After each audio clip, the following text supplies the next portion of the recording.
পরিচালক এবং টেকনিশিয়ানদের মধ্যে সংঘাত এবং সেই সংঘাতের জেরে টালিগঞ্জের স্টুডিও পাড়ায় কিন্তু এখনো অচলাবস্থা অব্যাহত। আর ইতিমধ্যে টেকনিশিয়ানদের সঙ্গে সন্ধ্যে 7টা পর্যন্ত ডেডলাইন দেওয়া হয়েছে, বৈঠক হবে। পরিচালকদের সৃজিত রায়ের সেটে কিন্তু এখনো কাজ বন্ধ রয়েছে। গত 3 থেকে 4 দিন ধরে অসমাপ্ত অবস্থাতেই পড়ে রয়েছে সিরিয়ালের সেট এবং আজ সন্ধ্যের পর পরবর্তী সিদ্ধান্ত কি হবে তা নিয়ে আলোচনায় বসবে ডিরেক্টরস অ্যাসোসিয়েশন। সরাসরি চলে যাবো আমাদের প্রতিনিধি অতসী মুখোপাধ্যায় রয়েছেন আমাদের সঙ্গে। অতসী, বারবার করে পরিচালকদের তরফ থেকে টেকনিশিয়ানদের উদ্দেশ্যে একটা বার্তা দেওয়া হচ্ছিল, কিন্তু কোনো প্রত্যুত্তর আসেনি। এবার একেবারে ডেডলাইন বেঁধে দেওয়া হলো।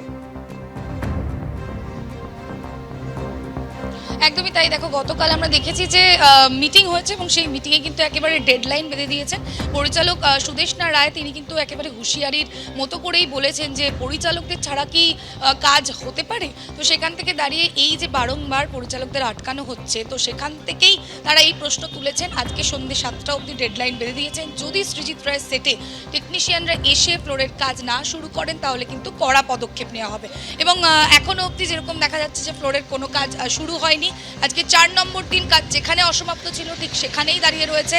ফেডারেশনের তরফ থেকেও কোনো রকম জবাবদিহি করা হচ্ছে না, কোনো উত্তর মিলছে না সেখান থেকেও। তবে আজকে সন্ধ্যে 7টার পর আবারও মিটিং রয়েছে এবং কালকে অনির্বাণ যেরকম বলছিলেন যে প্রডিউসার এবং ব্রডকাস্টার তাদেরকেও এই বিষয়টি নিয়ে অবগত থাকা উচিত এবং তাদেরকেও এই বিষয়টি নিয়ে বলা উচিত যে তারা যেন আসেন এবং তারা যেন পরিচালকদের সাথে কথা বলেন এবং বারংবার তারা চাইছেন, সাহায্যের হাত বাড়াচ্ছে, তারা যেন এসে ব্রডকাস্টাররা পরিচালকদের পাশে দাঁড়ান, তাদের বিভিন্ন এই যে অসুবিধাগুলো হচ্ছে সেগুলো নিয়ে কথা বলেন এবং সমস্ত বিষয় নিয়ে আজকে সন্ধ্যে 7টায় ফের আবারও মিটিংয়ে বসবেন। কারণ এখনও অবধি কোনো রকম সুরাহা মেলেনি। গতকাল আমরা খবর পেয়েছি যে অনেক ধারাবাহিকে কিন্তু নাইট শ্যুট হয়েছে, কারণ একটা আশঙ্কা থেকেই যাচ্ছে স্ট্রাইক অর্থাৎ কর্মবিরতি। সেই কর্মবিরতির আশঙ্কায় যাতে নন টেলিকাস্ট না হয় এই ধারাবাহিকগুলো, সেই কারণের জন্যই নাইট শ্যুট হয়েছে। সব মিলিয়ে কিন্তু পরিস্থিতি একই রকম রয়েছে, অচল অবস্থা থেকেই গেছে, কোনো রকম জট কাটেনি। আজকে সন্ধ্যে 7টার পর কি হচ্ছে সেই দিকে আমরা অবশ্যই তাকিয়ে রয়েছি। ধন্যবাদ অতসী। সরাসরি ময়দানের ছবি রাখবো আপনাদের সামনে। ময়দানে এসএলএসটি চাকরি প্রার্থীরা বিক্ষোভ দেখাচ্ছিলেন, সেই বিক্ষোভ মিছিল আটকে দেয় পুলিশ। তুমুল উত্তেজনা তৈরি হয়।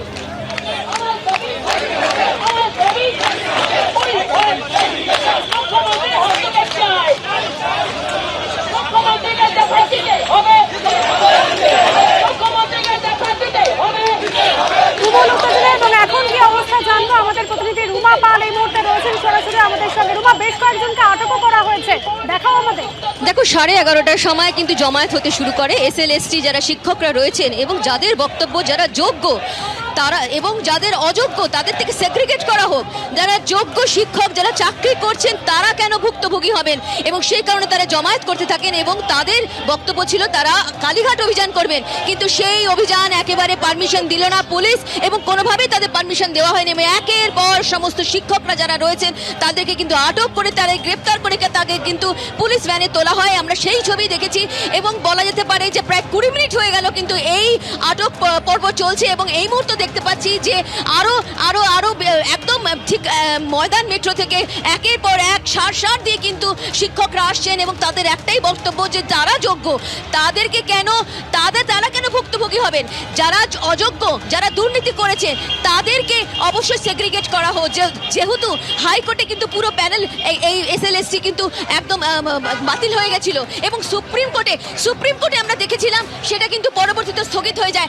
আমি আমার ক্যামেরা পার্সন অবশ্যই যারা সুবীর রয়েছেন সুবীরকে একবার দেখাতে বলবো। এখানে প্রায় ধস্তাধস্তি অবস্থা শুরু হয়ে গেছে। এই মুহূর্তে কিন্তু আমরা দেখতে পাচ্ছি এখানে ধস্তাধস্তি অবস্থা শুরু হয়ে গেছে। একদম টেনে হিচড়ে কিন্তু পুলিশ একদম শিক্ষকদের নিয়ে যাওয়ার চেষ্টা করছে এবং যেহেতু শিক্ষকদের যে সংখ্যা সেটা কিন্তু যথেষ্ট রয়েছে এবং একের পর এক শিক্ষকরা এখানে বলছেন যে তারা গ্রেপ্তার হবেন এবং তারা লালবাজারেই থাকবেন।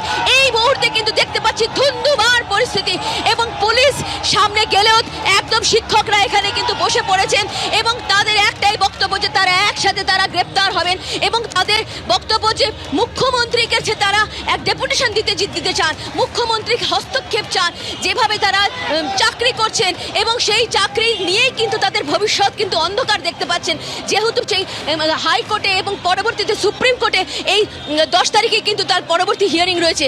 এতে কিছুদিন আগে আমরা দেখেছিলাম যে একদম করুণাময়ী বাস স্ট্যান্ড থেকে তারা কিন্তু গিয়েছিলেন একদম এসএসসি কমিশনে। তাদের বক্তব্য ছিল যে এসএসসি কমিশন কিন্তু রীতিমতো সেগ্রিগেট করুক, কারা দুর্নীতি করেছেন, কারা এই ধরনের দুর্নীতিগ্রস্ত শিক্ষক, এবং তাদেরকে আলাদা করা হোক।